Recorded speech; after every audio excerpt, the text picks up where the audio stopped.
Today, in this video, we are going to discuss about EMF. EMF means electromotive force. Electromotive force. So, what is electromotive force? Let us discuss in this video. See here. Actually, if charge has to flow means one source is required. Is it? One source is required. From somewhere we have to get the charge. So that source here is a battery. That source here is a battery. And again, if we connected both the ends, then the charge will flow. But how could we know that as charge flows? For that we need a device, just like a bulb or any electronic device we require to know as the charge flows. Is it? So connect a bulb here.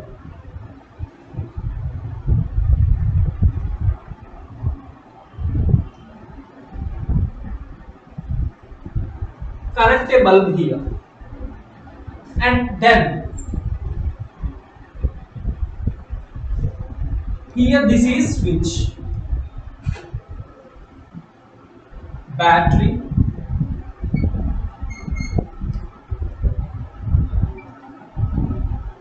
switch, bulb. Battery, switch, bulb. 2. So when we switch down this, then the charge will flows from one terminal to another terminal. Then the bulb glows. Yes, of course, we all know about this. But from where to where the charge flows and how it flows, that's the matter here. So, for example, this is positive terminal and this is negative terminal. In which direction the charge flows, we have to discuss. On a plane surface, I kept 2 tankers. And then I connected them like this with a pipe. Here is a tap. Here in this tank, some 1000 liters of water, and here in this tank, some 500 liters of water.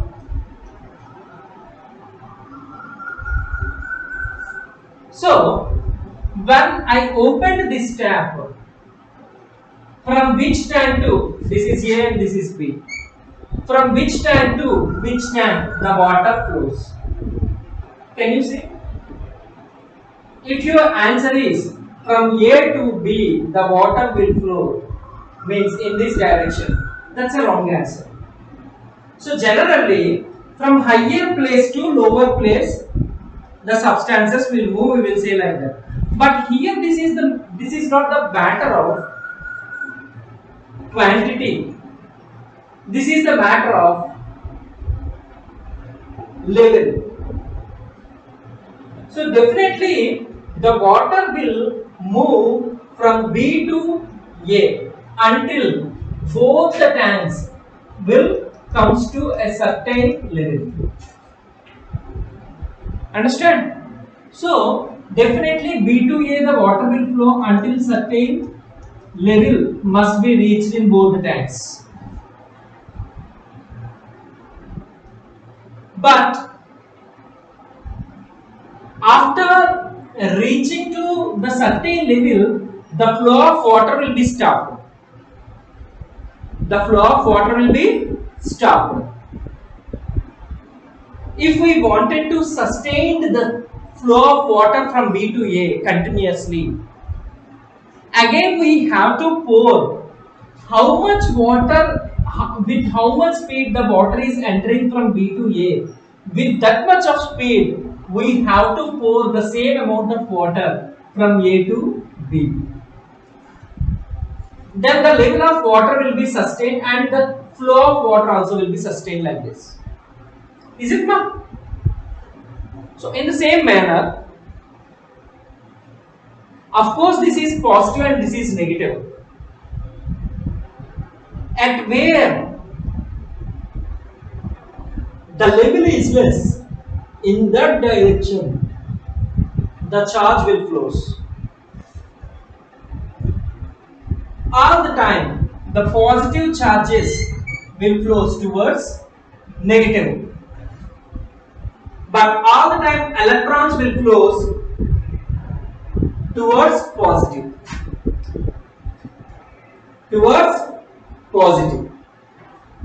Understand now? So that's why for charge there is no direction but it has magnitude. For charge there is no direction but it has magnitude. That's why electric current is a scalar quantity. Why? Because it only contains magnitude but not direction. But vector substances contains both magnitude and direction, whereas for the electric current there is no direction, only magnitude. That's why it is called scalar quantity. So now it has to do some work to maintain to sustain the charges here. So that is called electromotive force, the force which is required to sustain the same level in both the ends. That is called electromotive force. How much it is? This could be called as voltage. Volt is equals to 1 joule. Work will be done. 1 joule of energy is required for 1 coulomb charge. 1 joule of energy is required for 1 coulomb charge. Understand now? So this is called electromotive force. This is called voltage. This is called voltage. Okay, we shall continue the chapter in the next video. By the next video, mostly I will try to finish this chapter. And please go through the videos and try to prepare the notes. Please read the textbook. Okay, thank you.